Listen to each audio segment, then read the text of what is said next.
মাননীয় স্পিকার, আমি বুঝতে পারছি না সময়গুলা কিভাবে বন্টন করা হয়। সরকার দলের হলো 8 মিনিট, বিরোধী দলের হলো 6 মিনিট, এভাবে তো কথা বলতে পারবো না। মাননীয় স্পিকার, আমিও বুঝতে পারি না মাননীয় স্পিকার, টুকাই কিভাবে সংসদ সদস্য হয় মাননীয় স্পিকার। মাননীয় স্পিকার, বাংলাদেশের মানুষও বুঝতে পারে না মাননীয় স্পিকার, রাজাকার কিভাবে সংসদ ভবনে যায় মাননীয় স্পিকার। মাননীয় স্পিকার, বাংলাদেশের মানুষ আরো বুঝতে পারে না মাননীয় স্পিকার, যে এনসিপি টুকাইদের জুলাই আন্দোলনের আগে 2 টাকা ছিল মাননীয় স্পিকার, আজকে তারা শত শত কোটি টাকার মালিক কিভাবে হইল মাননীয় স্পিকার। এটাও বাঙালি জাতি বুঝতে পারে না মাননীয় স্পিকার। মাননীয় স্পিকার, বুঝতে পারে না মাননীয় স্পিকার সাধারণ মানুষ, যে হান্নান মাসুদ জুলাই আন্দোলনের আগে তার ভাঙা ঘর ছিল মাননীয় স্পিকার, সেই হান্নান মাসুদ আজকে কিভাবে বড় বাড়ির মালিক হইল মাননীয় স্পিকার, একক বাড়ির মালিক হইল মাননীয় স্পিকার। এইটাও বাঙালি জাতি বুঝতে পারে না মাননীয় স্পিকার। এইভাবে দেশ চলতে পারে না মাননীয় স্পিকার। টুকাইরা যদি লুটপাট করতে থাকে এই বাংলাদেশ থেকে, তাহলে বাংলাদেশটা ধ্বংস হয়ে যাবে মাননীয় স্পিকার। মাননীয় স্পিকার, দেশের মানুষ আরো বুঝতে পারে নাই কিভাবে টুকাই হান্নান থেকে আজকে কোটিপতি হান্নান মাসুদ হইল মাননীয় স্পিকার। এটাও বাংলার মানুষ বুঝতে পারে না মাননীয় স্পিকার। এইভাবে দেশ চলতে পারে না মাননীয় স্পিকার। মাননীয় স্পিকার, আমি এই সংসদের সর্বকনিষ্ঠ এমপি। না না না না না মাননীয় স্পিকার, এই হান্নান টুকাই সর্বকনিষ্ঠ এমপি নয় মাননীয় স্পিকার। এই হান্নান টুকাই বাংলাদেশের সবচাইতে বড় মিথ্যাবাদী মির্জাফর ধোঁকাবাজ পাকিস্তানের বীজ মাননীয় স্পিকার, যে সাধারণ মানুষকে বোকা বানাইয়া এই বাংলাদেশের জাতীয় সংসদে এসে আজকে ছাগলের 3 নাম্বার বাচ্চার মতো লাফালাফি করতেছে, চিল্লাইতেছে মাননীয় স্পিকার। যে জেনজির কথা বলেন, সেই জেনজির প্রতিনিধি হয়ে আমি সংসদে কথা বলতে আসছি। অবজেকশন মাননীয় স্পিকার, এই টুকাই হান্নান কখনোই জেনজিদের প্রতিনিধিত্ব করার জন্য সংসদ ভবনে আসে না মাননীয় স্পিকার। এই টুকাই হান্নান এই সংসদ ভবনে আসছে রাজাকারদের প্রতিনিধিত্ব করতে মাননীয় স্পিকার। আর এটা প্রমাণ হয়েছে নির্বাচনের আগে এনসিপি টুকাইরা প্রত্যেকেই তাদের সেই বাপদাদা জামাতের সঙ্গে যোগ দিয়ে মাননীয় স্পিকার জেনজিদের রিপ্রেজেন্ট করার জন্য, জেনজিদের প্রতিনিধিত্ব করার জন্য সংসদ ভবনে এই টুকাই হান্নান মাসুদ আসে নাই মাননীয় স্পিকার। এই টুকাই হান্নান আসছে রাজাকারদের ব্যামঘাট হয়ে পাকিস্তানের সেই পরাজিত শক্তি রাজাকার আল বদর আল সামদের প্রতিনিধিত্ব করতে মাননীয় স্পিকার। এরা জেনজিদের প্রতিনিধিত্ব করে না মাননীয় স্পিকার, রাজাকারের প্রতিনিধিত্ব করার জন্যই জাতীয় সংসদ ভবনে এসেছে, প্রতারণা করে মাননীয় স্পিকার। আপনি যদি বলেন যে জেনজিরা কি চাই, আমি বলছি জেনজিরা 72-এর সংবিধান আর চাই না। অবজেকশন মাননীয় স্পিকার। মাননীয় স্পিকার, এই টুকাই হান্নান মাসুদ এই চাঁদাবাজ রাজাকারের ব্যাঙ্গাত জেনজিদের দোষারোপ করার চেষ্টা করতেছে মাননীয় স্পিকার। মাননীয় স্পিকার, তরুণ প্রজন্ম জেনজিরা কখনোই সংবিধান বিরোধী ছিল না, 72 সংবিধান বিরোধী ছিল না মাননীয় স্পিকার। কারণ আপনারা নিশ্চয়ই জানেন জুলাই আন্দোলনের সময় এই জেনজি তরুণ প্রজন্মরা স্লোগান দিছিল 71-এর বাংলায় বৈষম্যের ঠাঁই নাই, মুক্তিযুদ্ধের বাংলায় বৈষম্যের ঠাঁই নাই, বঙ্গবন্ধুর বাংলায় বৈষম্যের ঠাঁই নাই, আমার সোনার বাংলায় বৈষম্যের ঠাঁই নাই। মাননীয় স্পিকার, এই জেনজিরা আগেও 72-এর পক্ষে ছিল, এখনো 72 সংবিধানের পক্ষে আছে মাননীয় স্পিকার। মাননীয় স্পিকার, জেনজিরা 72 সংবিধান ছুঁড়ে ফেলে দিতে চায় না মাননীয় স্পিকার, ছুঁড়ে ফেলে দিতে চায় সেই 71-এর পরাজিত শক্তি রাজাকার আল বদর আল শামস, রাজাকারদের নাতিপতি মাননীয় স্পিকার। কারণ মাননীয় স্পিকার, এই 72 সংবিধান মানেই পাকিস্তানের পরাজয়ের সাক্ষী মাননীয় স্পিকার। এই 72 সংবিধান মানেই আল বদর আল শামসের পরাজয়ের সাক্ষী মাননীয় স্পিকার। এই 72 সংবিধান মানে 1971 সালে 30 লক্ষ শহীদের রক্তের সাক্ষী মাননীয় স্পিকার। এই 72 সংবিধান মানে 1971 সালে 3 লক্ষ মা বোনের সঙ্গম যে কায়রা নিয়েছিল পাকিস্তানের হানাদার বাহিনী, রাজাকার বাহিনী, তার সাক্ষী মাননীয় স্পিকার। এই 72 সংবিধান মানে 71-এর স্বাধীন সার্বভৌমত্ব বাংলাদেশের সাক্ষী মাননীয় স্পিকার। আর তাই এই 72 সংবিধানকে ছুঁড়ে ফেলে দিতে চায় সেই রাজাকার আল বদর আল শামসের নাতিপতি আজকের এনসিপি টুকাই এই হান্নান মাসুদ সহ জামাতের রাজাকাররা। কারণ তারা জানে এই 72 সংবিধান থাকলে তাদের পাকিস্তান বাবাদের পরাজয়ের সাক্ষী থাকবে, এই 72 সংবিধান থাকলে রাজাকারদের পরাজয়ের সাক্ষী থাকবে, 72 সংবিধান থাকলে জিন্নার পরাজয়ের সাক্ষী থাকবে, তারা যে বাংলাদেশে গণহত্যা চালাইছে তার সাক্ষী থাকবে, তারা যে বাংলাদেশ নামে রাষ্ট্র চায় নাই তার সাক্ষী থাকবে, তারা যে এই বাংলাদেশকে চাই নাই 1971 সালে, তার সাক্ষী থাকবে। তারা যে বাংলাদেশকে পাকিস্তান বানাতে চাইছিল 1971 সালে, সেই সাক্ষী থাকবে।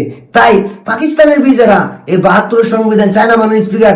পাকিস্তানের বিজেরা 72 সংবিধান ছুঁড়ে ফেলে দিতে চায়, জেনজিরা নয় মাননীয় স্পিকার। কারণ এই জেনজিরা এখনো 72 কে ধারণ করে, এই জেনজিরা 1971 চেতনাকে বিশ্বাস করে, এই জেনজিরা 1971 সালের বীর মুক্তিযুদ্ধকে সম্মান করে। আর এই জেনজিদের ব্যবহার কইরা বোকা বানাইয়া 24-এর আন্দোলন ঘটাইছে, যাতে 72 সংবিধানকে ছুঁড়ে ফেলে দিতে পারে মাননীয় স্পিকার। মাননীয় স্পিকার, 72-এর সংবিধান জেনজিরা ছুঁড়ে ফেলে দিতে চায় না, ছুঁড়ে ফেলে দিতে চায় 1971 সালের পরাজিত সেই আলবদর আল শামস রাজাকারদের নাতি পুতিরা মাননীয় স্পিকার।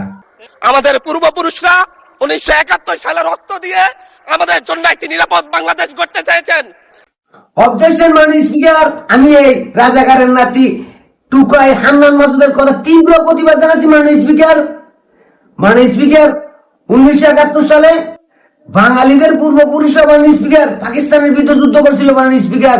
আর এই হান্নান মাসুদ সহ এনসিপি টুকাইদের রাজাকারের নাতিপতিদের পূর্বপুরুষরা পাকিস্তানের পক্ষে ছিল মাননীয় স্পিকার।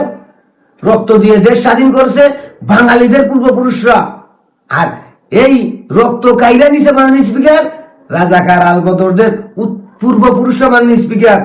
আরে হান্নান মাসুদ আজকে দাঁড়ায় বলছে তাদের পূর্বপুরুষরা রক্ত দিয়ে দেশ স্বাধীন করছে। না মাননীয় স্পিকার, যদি এই হান্নান মাসুদ, এনসিবি টুকাই আর রাজাকারের পূর্বপুরুষরা এই বাংলাদেশকে স্বাধীন করত, তাহলে আজকে তারা এই বাংলাদেশে দাঁড়াইয়া 72 সংবিধান ছুঁড়ে ফেলে দেওয়ার কথা বলতে পারতো না মাননীয় স্পিকার। এরা সেই রাজাকারের বীজ যাদের কথা শেখ হাসিনা বলছিল।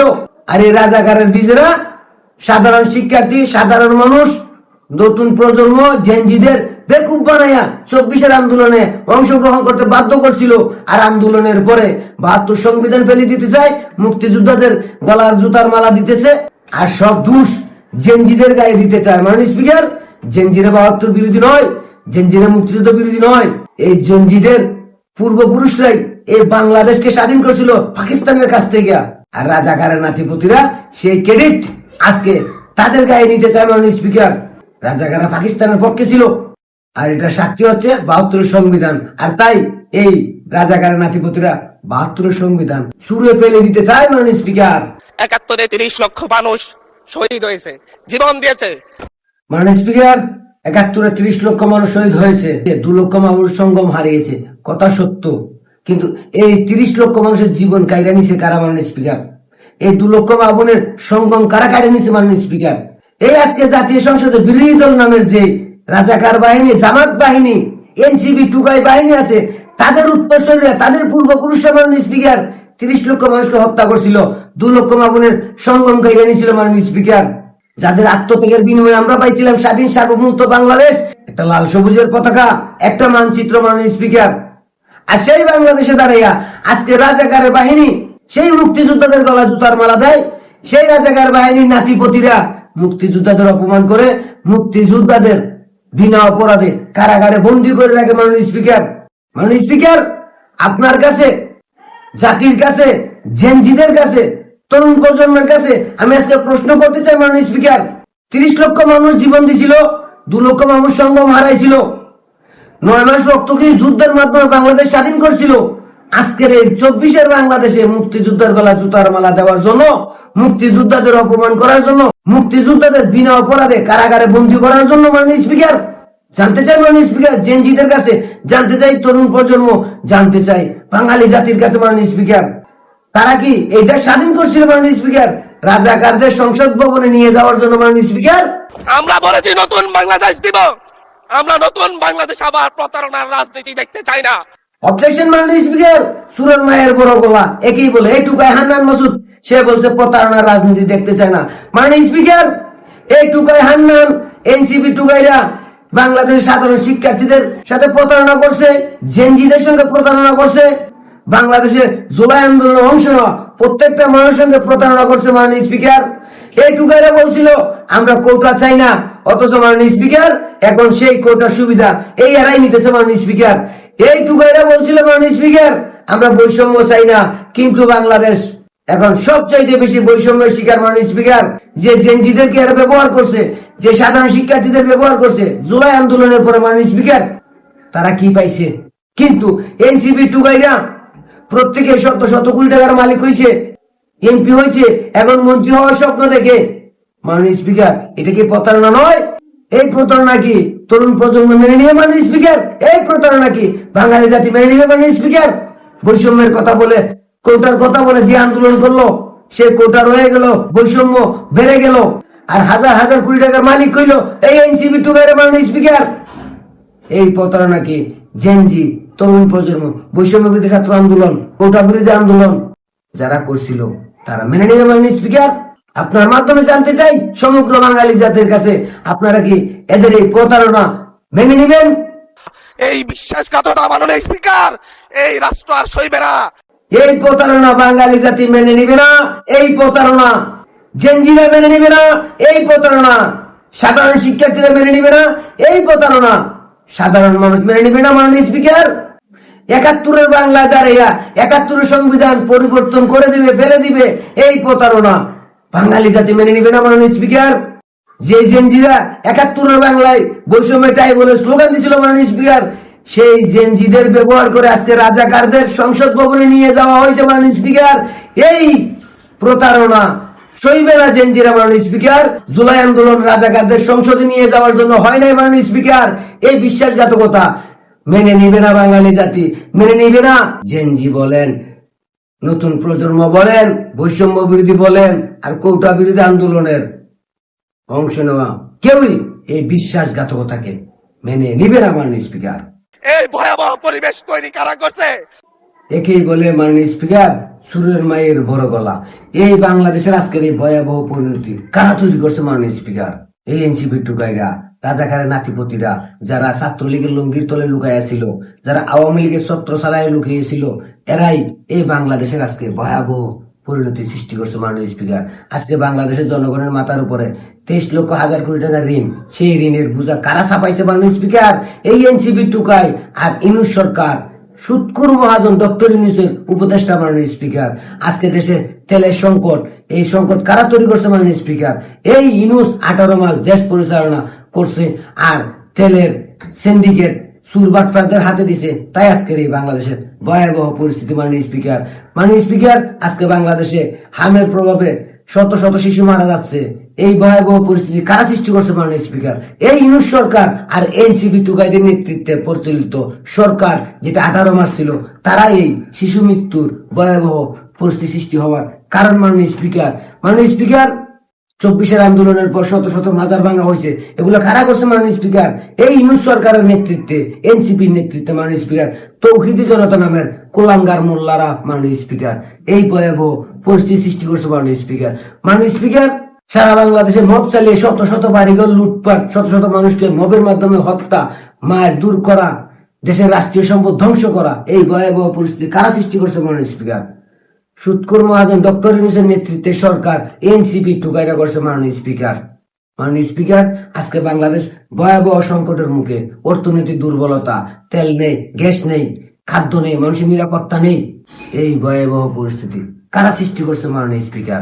এই ডক্টর ইউনূসের সরকার আর এই এনসিপি টুকাইরা মিলা আজকের এই বাংলাদেশকে এই ভয়াবহ খারাপ পরিস্থিতি দিয়ে নিয়ে গেছে মাননীয় স্পিকার। আমি বাংলাদেশের জনগণকে বলবো, জেনজিদের বলবো, নতুন প্রজন্মকে বলবো, বৈষম্য বিরোধী ছাত্র আন্দোলন, কোটা বিরোধী আন্দোলনের সকল সদস্যদের বলবো, এখনো সময় আছে। এই টুকাইদের হাত থেকে, এই 24-এর রাজাকারদের হাত থেকে, এই ৭১-এ পরাজিত শক্তি রাজাকার আল বদর, আল শামস, জিন্নার নাতিপতির হাত থেকে দেশকে রক্ষা করার জন্য এখনো সময় আছে। গর্জে উঠো আর এই দেশদ্রোহী, লুটপাটকারী, চুর বাটপার টুকাইদের হাত থেকে দেশকে রক্ষা করো, না হলে দেশকে যে ভয়াবহ পরিস্থিতি দিয়ে নিয়ে যাইতেছে এই টুকাইরা আর রাজাকার বাহিনী, ভবিষ্যতে বাংলাদেশ পাকিস্তান হবে, জঙ্গি রাষ্ট্র হবে, আর তখন আমাদের কিছুই করা থাকবে না। মাননীয় স্পিকার, আমি আপনার মাধ্যমে প্রত্যেকের কাছে, সমগ্র বাঙালি জাতির কাছে অনুরোধ জানাতে চাই, আপনারা এখনো সময় আছে, গর্জে উঠো, বাংলাদেশ রক্ষা করো এই পাকিস্তানের বীজ, জিন্নার নাতিপতি আর এই টুকাইদের হাত থেকে।